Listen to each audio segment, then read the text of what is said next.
In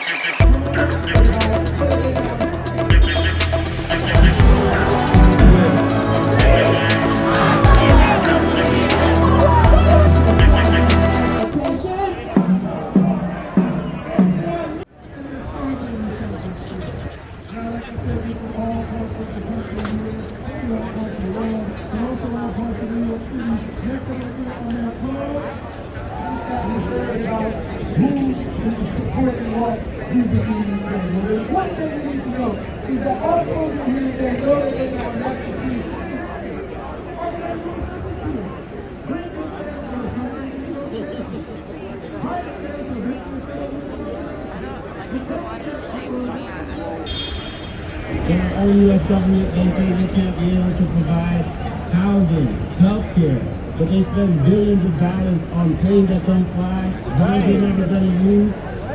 All time, I mean, the ridiculousness of it, you know? And really, when you educate yourself, you can't not see how wrong it is.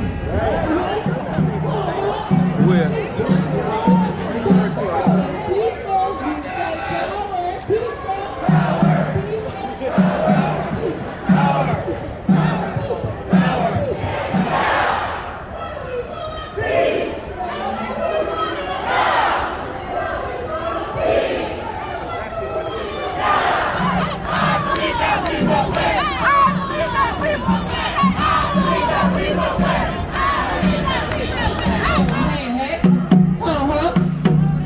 War has got to go. Hey, hey.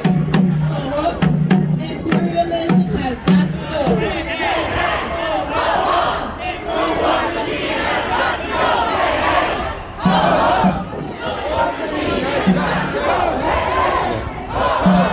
The war machine has got to go. The war machine has got to go. Let them hear you in every building. The war machine killing our right hour. What do we do? Fight the power. The war machine killing our right hour. What do we do? Fight the power. The war machine killing our right hour. What do we do? Fight the power. We are the people. A little bit louder.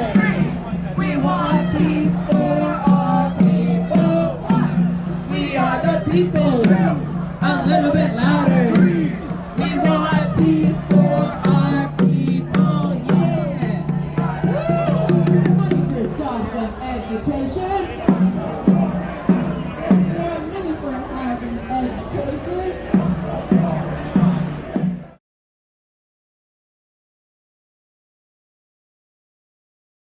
Biggest fear. And their biggest fear actually was peace. And they were talking very heavily, and if you want to get the whole details, I actually wrote an article about this a while back called Is NATO Really to Blame? Spoiler alert, yes.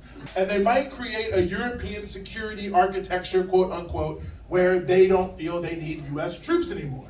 And even worse, if it seems like there's peace in Europe, people in the United States won't want to spend as much money on the military because they will in fact perceive that, you know, peace is good, peace is happening, and we don't need to spend all this money on war, and maybe we should start to think about how we can spend some of this money to build up the needs of working class people in the United States. Officials that he was talking to, diplomatic officials, if you guys keep going this way, like trying to add Ukraine to NATO, continuing to push forward, adding all these Eastern European countries, eventually it's going to get to a point where we're going to have to choose on whether or not we're going to go to war. So this is well documented in mainstream media and WikiLeaks and everything, that the US knew for over 2 decades that its entire strategy was likely to at least potentially provoke war with Russia. And that the closer they got up to the border, the more likely Ukraine was going to become a member of NATO, the more likely that there was going to be a conflict between the two. But they didn't care, because they had to prevent at all costs peace breaking out in Europe. The perception that the United States was no longer needed. And why?